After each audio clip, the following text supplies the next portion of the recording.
नमस्कार. नव्या युगाची नवी दिशा देणारी प्रबोधन दिशा न्यूज.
काही गोष्टी अपेक्षांशिवाय देतात, काही गोष्टी नातं नसतानाही आपल्याशी नातं जोडतात आणि काही गोष्टींचं महत्व समजलं की जगाकडे पाहण्याची आपली दृष्टीच बदलून जाते. खरंच ना, जीवनाचं खरं सौंदर्य आपल्याला मिळालेल्या देणग्यांबद्दल कृतज्ञ राहण्यात असतं. नमस्कार. आज मी तुमच्या समोर एक पत्र वाचणार आहे. हे पत्र कोणत्याही एका व्यक्तीला लिहिलेलं नाही. हे पत्र त्या प्रत्येकाला आहे ज्याने आयुष्यभर दिलं, त्या प्रत्येकाला आहे ज्याच्याकडून आपण आयुष्यभर घेतलं. आज एक पेड माँ के नाम या अभियानानिमित्त आपण एकत्र आलो आहोत. प्रिया आईपणाला, हो प्रिया आईपणाला. कारण आई हा शब्द एका नात्याचा नसतो, तो एका भावनेचा असतो. कधी तो आईच्या रूपात भेटतो, कधी वडिलांच्या, आजीच्या, मैत्रीच्या आणि निसर्गाच्या सुद्धा. आपल्या पूर्वजांनी ना दोन अमूल्य ठेवे आपल्यासाठी जपून ठेवले. एक म्हणजे संस्कार व हिरवळ, आणि यांपैकी एक जरी हरवला ना तरी भविष्य अपूर्ण राहतं. आज आपण आधुनिक झालोय, तंत्रज्ञानात पुढे गेलोय, प्रगती केलीये असं म्हणतोय, पण कधी कधी वाटतंय या धावपळीत आपण मुळांपासून दूर जात नाही ना. आपली संस्कृती ही केवळ परंपरा नाहीये, ती जगण्याची शाळा आहे. वटपौर्णिमेला वडाची पूजा, तुळशीला घरात मानाचं स्थान, आणि श्रावणात निसर्गाचा उत्सव. यामागे एकच संदेश, जे आपल्याला जगवतं ना त्याला जपा. प्रिय आईपणाला झाड पाहिलं ना की आईची आठवण येते. त्यांच्या दोघात एक विलक्षण साम्य आहे. दोघही देतात, तेही भरभरून, निरपेक्ष. लहानपणातून उन्हातून जेव्हा घरी आली ना तेव्हा ती म्हणायची, आधी पाणी पिऊन घे. हातात पाण्याचा ग्लास सुद्धा द्यायची.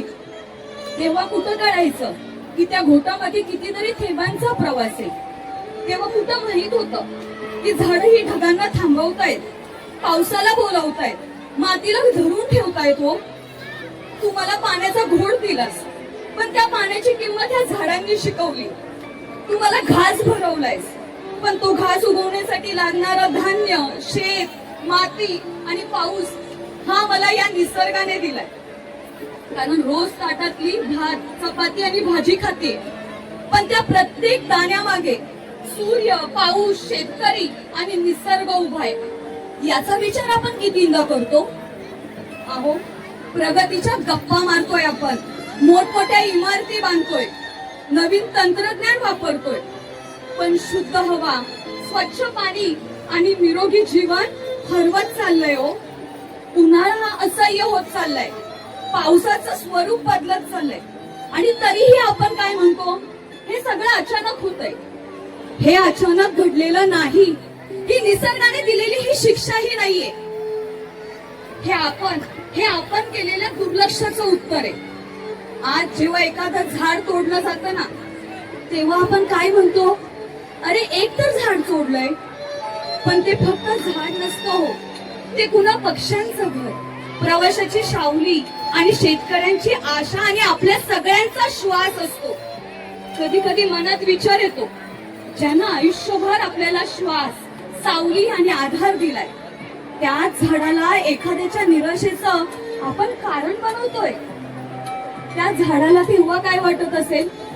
त्याच फांदीवर एखादा जीवन जेव्हा संपवण्याचा निर्णय घेतो ना तेव्हा कदाचित झाड मनात म्हणतही असेल, अरे मी तर तुला श्वास दिलेला रे. याचा विचार व्हायला हवा. खरंच याचा विचार व्हायलाच हवा. मंडळींनो, आपल्या परिसरातही आता आपण बदलाचं एक सुंदर उदाहरण आहे. एकेकाळी ओसाड असलेला हा मुंब्रा देवीचा डोंगर आज हिरवाईने नटलेला दिसतो. काहींनी त्या डोंगरात फक्त दगड पाहिले नाही, त्यांनी त्यात भविष्य पाहिलं. पर्यावरणाचा समतोल राखण्यासाठी सुधाकर मामांनी घेतलेली ही दूरदृष्टीची मेहनत होती. एक माणूस फक्त स्वप्न पाहतो, पण चांगलं काम सुरू केलं तर त्याला साथ देणारे हजारो हात उभे राहिले पाहिजे.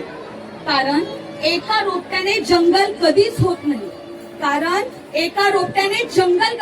नाही. पण त्याची सुरुवात मात्र नक्की होते. एक विचार, एक प्रयत्न आणि एक पाऊल दुसऱ्या पावलांना साथ देतं. राज्यातील वनसंपदा, राखीव वनक्षेत्र, ओसाड जमिनी हिरवाईसाठी तयार, ही चळवळ व्यापक करणे, या कार्याला माननीय वनमंत्री श्री गणेशजी नाईक साहेब यांच्या नेतृत्वातनं दिशा मिळते.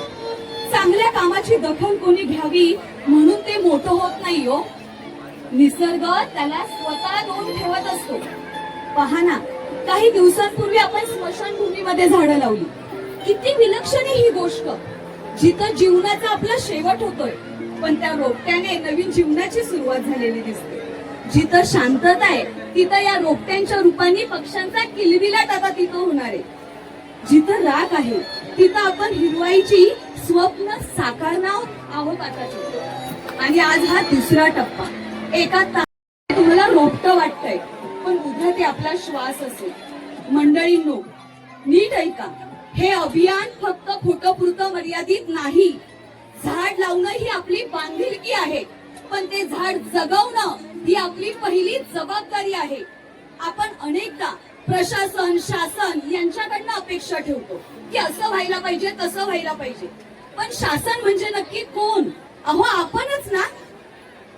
म्हणूनच प्रत्येक चांगल्या कामात सहभागी ही आपली जबाबदारी आहे. कारण मुलांसाठी ठेवलेली संपत्ती, कृपया नीट ऐका, कारण मुलांसाठी ठेवलेली संपत्ती संपून जाऊ शकते, पण दिलेले संस्कार आणि हिरवळ ही कायम त्यांच्या सोबत असते. आठवा संत तुकाराम यांची वचनं, वृक्षवल्ली आम्हा सोयरे वंशरे. म्हणूनच आईच्या हाताने खाल्लेला घास, आईच्या हाताने खाल्लेला घास आणि झाडाने दिलेला श्वास, या दोन्हीची किंमत आपल्याला मोजता येत नाही. पण कृतज्ञतेच्या या कृतीतून ती आयुष्यभर आपल्याला जपता येते. धन्यवाद.